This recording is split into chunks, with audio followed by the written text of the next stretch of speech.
नमस्कार दोस्तों, मेरा नाम है आशुतोष मांडके और आप देखना शुरू कर चुके हैं डायनामिक इम्पल्शन। आज के इस वीडियो में हम बात करेंगे 25 सितंबर 2023 के करंट अफेयर्स की। और अब जब आपने फाइनली वीडियो के थंबनेल पर क्लिक करते हुए वीडियो देखने की शुरुआत करी दी है तो अंत तक ही जुड़े रहिएगा हमारे साथ, क्योंकि आप सभी लोग जानते हैं कि ज्ञान को कभी भी अधूरा नहीं छोड़ना चाहिए, है ना। पूरे फोकस के साथ जुड़े रहिएगा अंत तक। जैसा हमने बोला, कोई भी कन्फ्यूज़न हो कमेंट सेक्शन में हम सदैव उपलब्ध हैं 24/7, कभी भी आप पूछ सकते हैं, अन्यथा इंटरनेट की सहायता ले सकते हैं। शुरू करते हैं पहली जानकारी के साथ। एक महत्वपूर्ण विकास में JP Morgan chase and company अपने प्रसिद्ध बेंचमार्क उभरते बाजार सूचकांक में भारत सरकार के बॉन्ड को शामिल करने के लिए तैयार है। देखिए, जो JP Morgan chase and company है वो अपने बेंचमार्क में भारत सरकार के बॉन्ड को शामिल करने वाली है। इस लंबे समय से प्रतीक्षित कदम में भारत के ऋण बाजार में पर्याप्त विदेशी निवेश आकर्षित होने की उम्मीद है। मतलब भारत सरकार इसमें आ जाएगी तो काफ़ी विदेशी निवेश आकर्षित होंगे।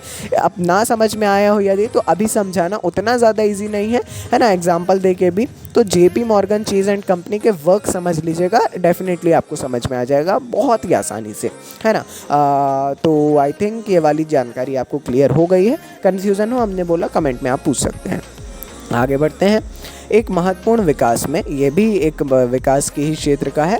भारत की रक्षा अधिग्रहण परिषद ने स्वदेशी कम दूरी की हवा से सतह पर मार करने वाली मिसाइल ध्रुवस्त्र सहित कई पूंजी अधिग्रहण प्रस्तावों को हरी झंडी दे दी है। देखिए, जो भारत की रक्षा अधिग्रहण परिषद है उसने हाल ही में कई अधिग्रहण प्रस्तावों को मंजूरी दी है। जैसे कि इसमें जो सबसे उपयोगी है, स्वदेशी कम दूरी की हवा से सतह पर मार करने वाली मिसाइल। यह सटीक निर्देशित हथियार स्वदेशी रूप से निर्मित ध्रुव MK4 हेलीकॉप्टरों पर तैनाती के लिए डिज़ाइन किया गया है और यह दुश्मन के टैंकों और बख्तरबंद वाहनों के खिलाफ भारत की लड़ाकू क्षमताओं को एक महत्वपूर्ण रूप से बढ़ाने के लिए तैयार है। इसलिए हमने बोला मेन यह है, और भी काफ़ी इसमें बताए गए हैं, चेंजेस किए गए हैं। आगे बढ़ते हैं अगली जानकारी। इजराइल ने अपने अत्याधुनिक मुख्य युद्धक टैंक मरकवा मार्क 5 का अनावरण किया है। देखिए, इजराइल ने हाल ही में अपने अत्याधुनिक मुख्य युद्धक टैंक का अनावरण किया है, मरकवा मार्क 5 का, है ना। ये जो है एक तकनीकी प्रगति और सैन्य क्षमता में उनका एक महत्वपूर्ण छलांग है। क्यों? बराक टैंक के विकास में इजरायली रक्षा मंत्रालय ने बख्तरबंद वाहन निदेशालय, IDF के ग्राउंड फोर्सेस, आर्म फोर्स और एल्बिट सिस्टम्स, राफेल और इजराइल एरोस्पेस इंडस्ट्रीज की सहायक कंपनी एल्टा सहित कई इजरायली रक्षा कंपनियों के बीच सहयोग शामिल था। अच्छी बात है, क्वेश्चन भी ये इंपॉर्टेंट है, अवश्य इसके बारे में कहीं ना कहीं से जानकारी ले लीजिएगा, थोड़ा इसके बारे में पढ़ लीजिएगा, तो मेरे ख्याल से ये जानकारी भी आपको क्लियर हो जाएगी। आगे बढ़ते हैं। भारतीय सूक्ष्म लघु और मध्यम उद्यमों अर्थात MSME की बढ़ती ज़रूरतों को पूरा करने के उद्देश्य से एक रणनीतिक कदम में एक्सिस बैंक ने हाल ही में अपने अग्रणी transaction banking platform, axis bank का ही एक प्लेटफॉर्म है, NEO फॉर बिजनेस, इसका अनावरण किया।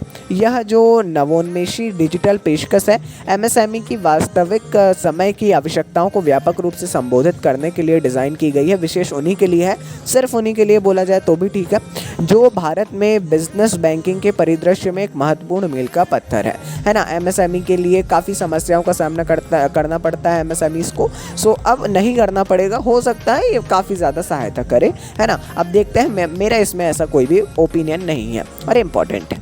आगे बढ़ते हैं। ऑस्ट्रेलिया के खिलाफ अपनी 5 विकेट की जीत के बाद भारत तीनों प्रारूपों यानी टेस्ट, वनडे और T20 में नंबर 1 रैंक वाली टीम बन गई है। ये हम सभी के लिए बहुत ही गौरव का विषय है। भारत ने वनडे रैंकिंग में पाकिस्तान को शीर्ष से हटा दिया है, जबकि T20 में इंग्लैंड से आगे है। इंग्लैंड सेकंड है और पाकिस्तान सेकंड है, अलग अलग श्रेणियों में, है ना। T20, टेस्ट, वनडे तीनों में हम फर्स्ट में हैं और ये हम सभी के लिए गौरव का विषय है और अवश्य आपको इसके बारे में और जानकारी भी लेना चाहिए, है ना।